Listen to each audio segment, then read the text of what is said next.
E sem perceber, a gente está torcendo para a vida passar rápido. A felicidade é o contrário disso.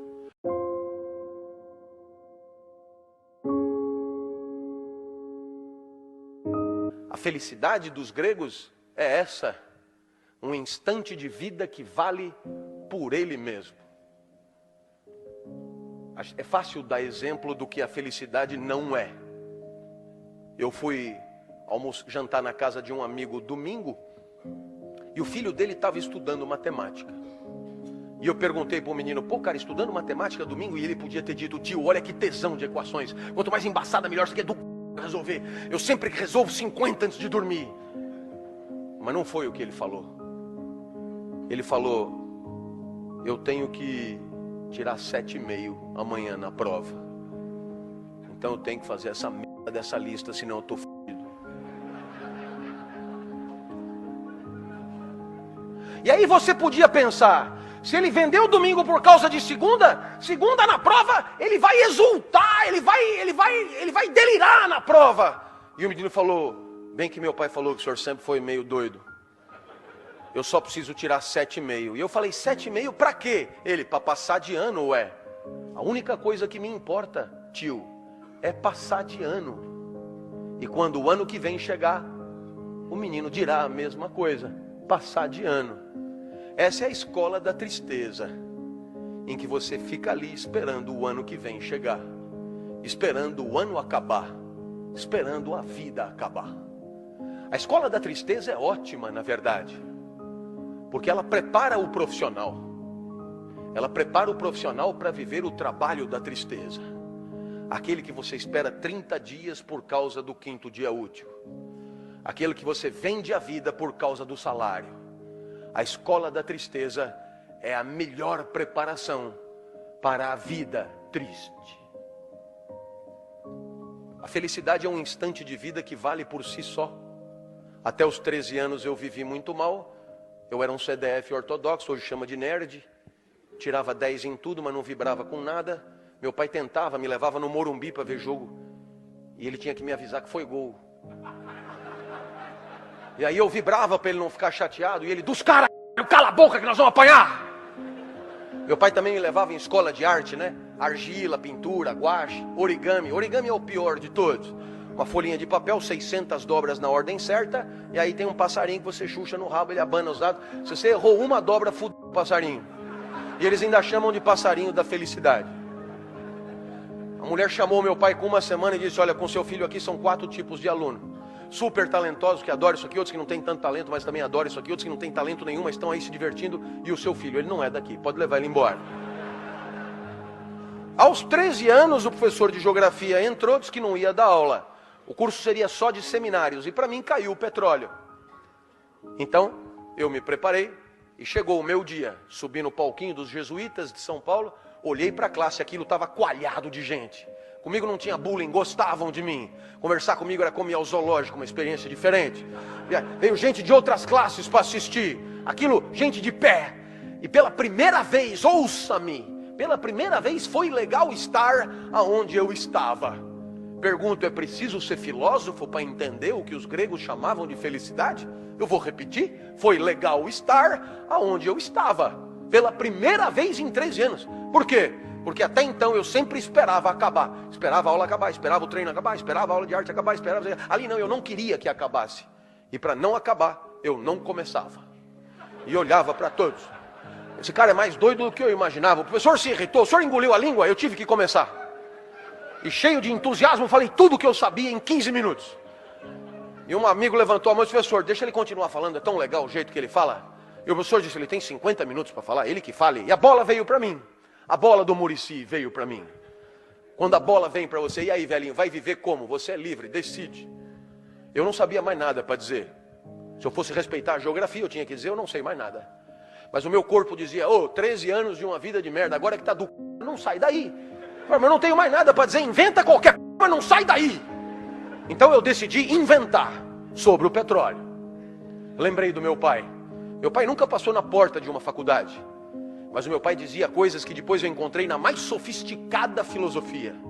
Tem um filósofo chamado Nietzsche, que escreveu um livro dificílimo chamado Assim Falava Zaratustra.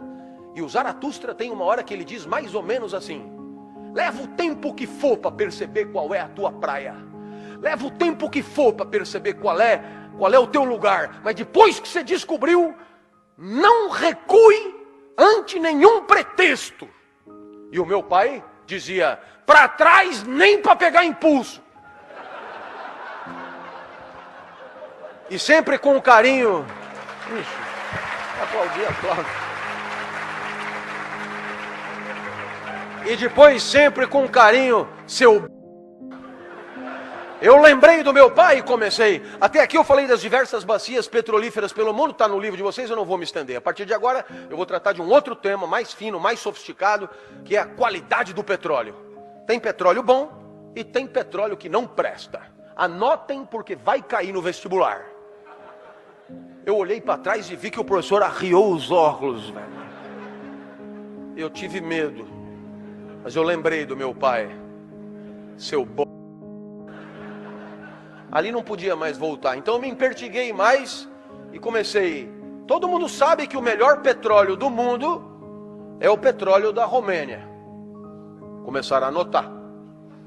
Então eu me animei e disse: do norte da Romênia, claro. Região da Moldávia, que eu tirei das aventuras de Tintim. Eu olhei para trás e vi que o professor balançava. Ele devia estar pensando: eu não sei porra nenhuma disso, esse cara não pode estar zoando com a minha cara. Eu vi que era hora de quebrar ele, para aproveitar a fragilidade. Eu falei: o senhor sabia disso? Ele assustou e disse: não sabia. Eu falei: anota para aprender alguma coisa. A hora que eu mandei ele anotar as coisas que eu estava inventando, ele não reagiu. Eu falei: esse lugar é do caralho, velho. Eu não precisava me lembrar de nada, eu inventava tudo. A minha aula melhorou demais. Falei de petróleo em Fernando de Noronha, no Bananal, em Madagascar. Foi um show. Terminou a aula, aplausos copiosos. E um menino levantou a mão e disse: professor, eu tenho uma sugestão que eu acho que é de todos. Deixa ele dar todos os seminários. E o professor disse: mas ele só estudou sobre o petróleo. Eu falei: quem falou?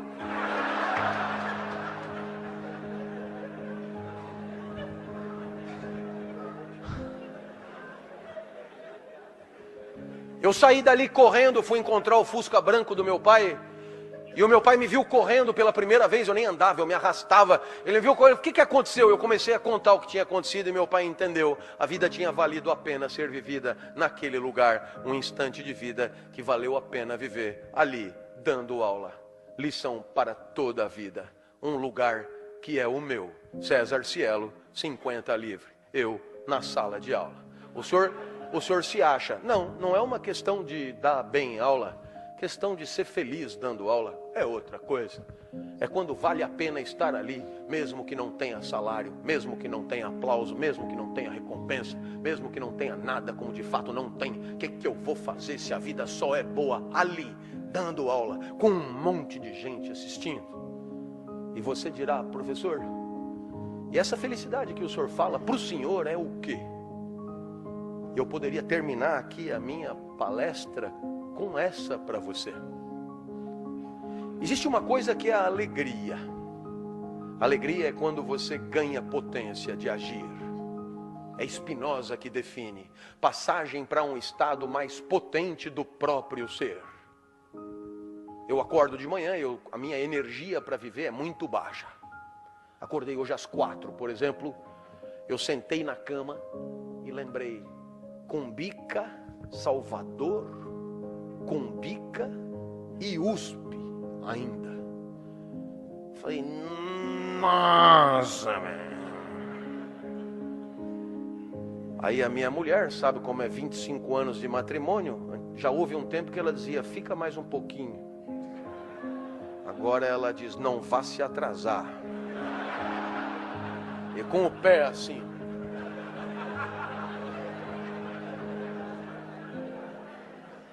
Fui no banheiro, tomei banho, melhorei um pouco, tomei um café, melhorei um pouco, saí, melhorei um pouco. E normalmente eu vou para a USP, quando eu chego na USP, eu adoro. Começa a chegar os alunos, eu adoro os alunos. E aí eu começo a dar aula e eu adoro a minha aula. Eu lamento te dizer isso. Parece um pouco arrogante, mas o que eu vou fazer? Eu adoro o meu jeito de falar. Eu poderia me ouvir eternamente.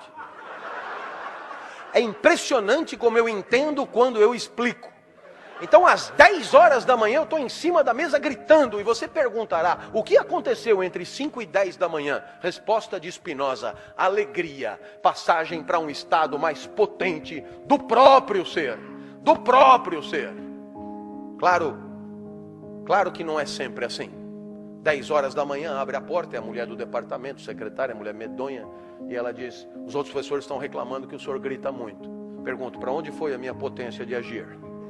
A isso chamamos tristeza, passagem para um estado menos potente do próprio ser. Eu espero que você tenha entendido. Você vai pelo mundo, tem coisas que te alegram, tem coisas que te entristecem, e a tua potência vai numa senoide subindo e descendo. Impossível só se alegrar. Ninguém consegue se alegrar com o gol do Brasil e com o gol da Holanda, com o gol do Brasil e com o gol da Argentina. Não, a tristeza, obviamente, faz parte da vida. Para haver alegria, tem que haver tristeza. É óbvio que eu disse do próprio ser, porque não tem uma fórmula que dê para todos. E não tem uma fórmula que dê para você pro resto da vida. Porque amanhã você é outro, e o que te alegrou hoje pode não te alegrar amanhã. Você vem pela estrada e para ver lá Rancho da Pamonha, você está verde de fome, come a primeira pamonha te alegra. Pamonha e você tudo a ver. Pamonha velho. Aí você comete um erro a não cometer, fazer da pamonha um ídolo, fazer da pamonha uma qualidade de vida, uma lição de autoajuda, e pede a segunda pamonha, já vai te alegrar menos, porque o comedor da segunda pamonha já não é mais o comedor da primeira pamonha, já tem menos fome, mais glicemia no sangue, etc. Mas você é fiel à pamonha, pede a terceira. Quando chega na 10ª, você tem que parar. A mesma pamonha que te alegrou vai te matar. Você, já virou um suco de milho, na verdade, teu sangue. O que vale para pamonha vale para qualquer coisa, para o matrimônio, por exemplo. Quase sempre a lua de mel é a primeira pamonha. Depois de 5 anos você não aguenta mais comer pamonha. Aí você começa a querer comer um curauzinho. Mas se você achar que o curauzinho é a solução, tem dia que o curauzinho não tá bom. Talvez por isso a vida que vale a pena seja essa. Uma felicidade assim, um instante de vida que você gostaria que durasse um pouco mais. Um instante de vida que você gostaria que não acabasse logo. Um instante de vida que você gostaria de repetir.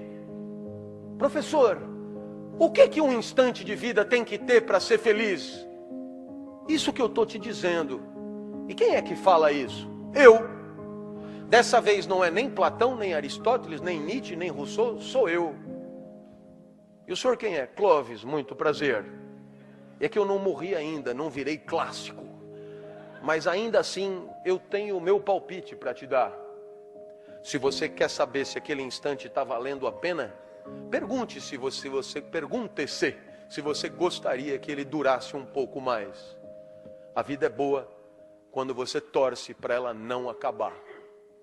Perceba que a maior parte do tempo a gente torce para acabar. Torce para o dia acabar, para poder chegar em casa. Torce para a semana acabar, por causa do final de semana. Torce para o mês acabar, por causa do 5º dia útil. Torce para o ano acabar, por causa das festas e das férias. E sem perceber, a gente está torcendo para a vida passar rápido.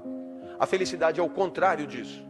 A felicidade é quando você gostaria que não passasse. É quando você lamenta o final do dia. É quando você lamenta o final de alguma coisa que você está fazendo. Como num filme argentino, você até esqueceu que está no cinema. E só se lembra que está no cinema quando o filme acaba. E você lamenta muito de tão bom que era o filme, de tão feliz que você foi. Não era outra a pretensão para esse nosso encontro. Que pelo menos por um segundo eu tenha te surpreendido. Que pelo menos por um segundo, 10 minutos tenham passado e você não tenha se dado conta. Que pelo menos por um segundo você não tenha percebido que está tendo uma aula de filosofia há exatamente 1 hora. Que pelo menos por um segundo você tenha pensado em repetir isso. Torcido para durar um pouco mais, me mostrado para alguém que você ama na internet, ser meu aluno ou pelo menos me dar um abraço no final da palestra. E se alguma dessas coisas aconteceu, é porque você foi feliz por um segundo, e agora você já sabe o caminho.